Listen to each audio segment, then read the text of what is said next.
Hey, shalom guys. So today is day 10. Yod. Yod is your arm and hand. It has to do with your works, your strength, where your desire is, what you're led to do, what you're worshiping. And you guys aren't going to believe this. So, here, I'll just show you this. Right here is the list that I put at the beginning of this videos. I decided I didn't need to put it on here anymore. But if you notice, day 10 is Ephesians 1:7. What did we read yesterday, guys? Ephesians 1:4. I did not make this. This was given to me by a beloved sister who has become a mother figure for me. She made this. And so I realized that I already read Ephesians 1:7 yesterday, not knowing it, because I haven't looked at these verses ahead of time. I'm just going by, every video that I do, I just look up here. Okay, what day are we on? This wasn't planned out or anything like that. This is totally, So 1:7 literally says, in whom we have redemption. Right here it is. In whom we have redemption. Redemption keeps coming up, guys. It keeps coming up every day for I don't even know how many days now. We are being redeemed. This word redemption literally is the parent root, Gimel Lamed. Abba has been speaking to me in, amazing ways regarding this word and how it's been showing up in my life for, I guess, heavily for the past week. So I'll read this again. In whom we have redemption through his blood, the forgiveness of trespasses according to the riches of his favor. So, forgiveness of trespasses. Do y'all realize that you are not forgiven for your trespasses if we do not forgive those who have trespassed against us? This actually goes back to the Master's Prayer, which I had already mentioned, I think, in yesterday's video as well. But in regards to that prayer, it's actually been resonating in my mind for a while now, because everybody knows this, growing up, whether you knew the Torah walk or not, you knew the quote-unquote Lord's Prayer. Well, our Master's Prayer, it basically summarizing it says, our Father, our Abba, who art in the Shamayim, the heavens, hallowed be thy name, the Shem. Thy kingdom come, thy will be done on earth as it is in heaven. I have literally been adding this to all of my prayers, saying your will be done on earth as it is in heaven. And then the rest of the prayer goes like this. Give us this day our daily bread. Give us our portion of food each day, because it's by Abba that we are fed, not by the world and the systems of the world, but rather by Abba. And forgive us of our trespasses. For as we forgive those who trespassed against us, and lead us not into temptation, but deliver us from evil, Ra'ah. It's because of our trespasses that we are struggling in this world. These trespasses that we have committed become sin. And that sin when it's taken hold of us, becomes a stronghold, and that stronghold becomes molded into us, kind of like an idol. An idol is something that you mold. Well, most people think of it as an outward idol, like, oh, I'm carving, some idol like a Buddha or something like that, which that is. But idols can be in all different shapes and sizes and forms and different things. But how often do people actually think about an idol being yourself?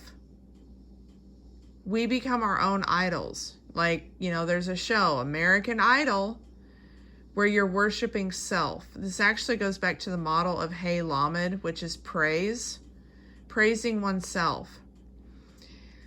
How often do we idolize ourselves? Look at me. Oh, I don't look pretty. I don't have this on. Or I don't look this way. Or my hair is frizzy. Ooh, that doesn't look good. Or whatever the case might be. These are different forms of idolization, but more intimately in the spiritual realm, idolization has to do with what we are holding on to becomes demonic. And those demonic entities show up in our physical character through sicknesses and diseases. So what we idolize literally becomes part of our spiritual being, our spiritual bodies. So what are you idolizing? Because what you idolize, it doesn't matter what it is, you can be healed and redeemed from that trespass that you have done. We all can. This is the season of redemption. This goes back to that song, Bob Marley. Redemption song is all I ever had. Redemption song. You guys should look it up. It really is a beautiful song. I don't normally listen to secular music of any kind, really. I'm pretty guarded with that, but Abba gave me a personal testimony regarding that song, which is why I'm okay with it, because Abba wouldn't give me something if it was wicked or evil. So I believe that that was a prophetic song that Abba had given that man. But that's my take on it. So anyways, we are being redeemed, guys. And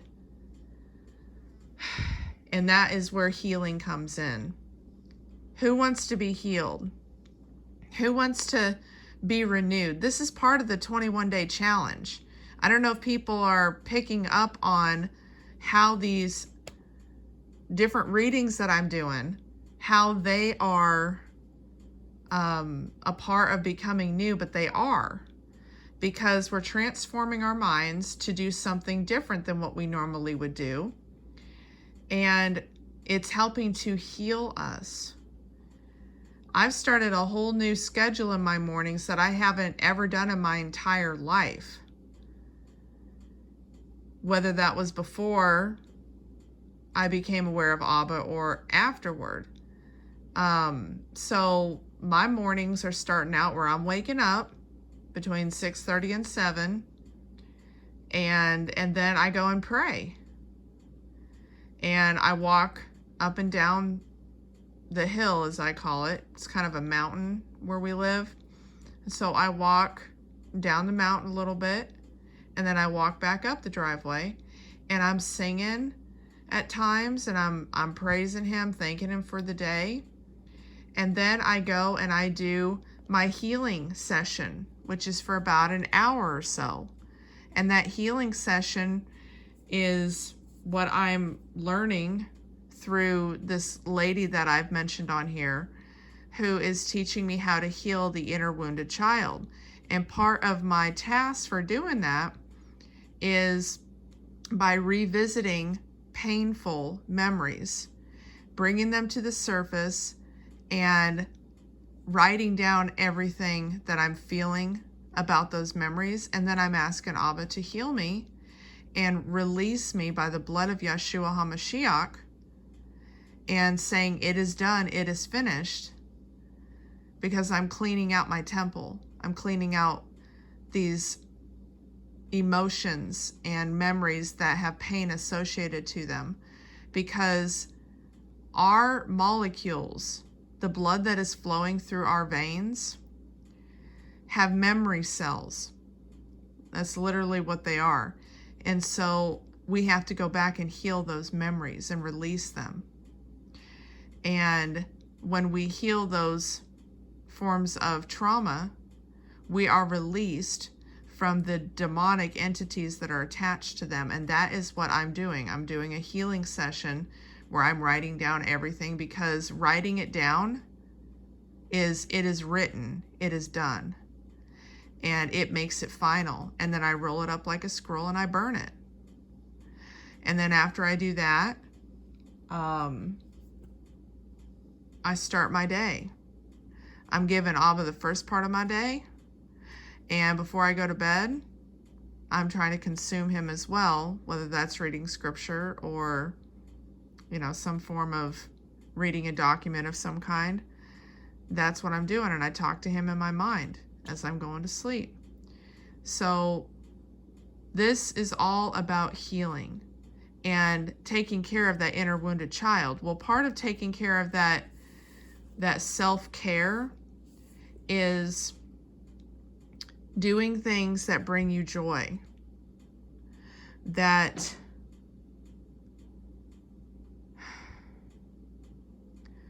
help you feel a sense of healing. And that's very important right now, because we need to heal. So like, for example, my husband, his form of self-care is going and playing disc golf. He really likes disc golf. That is his thing. Or he goes and plays basketball. That is his form of self-care. He does it very often. I never understood this before. And if I'm being completely honest, honestly, it's irritated me for most of our marriage that he goes off and he plays or hikes or does something like that. And now I understand why he's doing it, because that's his way of self-care. If he doesn't have that self-care, then there's no telling, who my husband would be or how our relationship would be if he wasn't doing this stuff. It's me that I have been neglecting taking care of myself, doing self-care, because I'm always taking care of everybody else, doing whatever it is that they need me to do, cleaning their homes or tending to their needs in some way, shape, or form. I have neglected myself. And so I'm starting to focus on Abba each morning, and that is a form of self-care and reading scripture. I like to spend, if I do anything with self-care, I like to take a bath.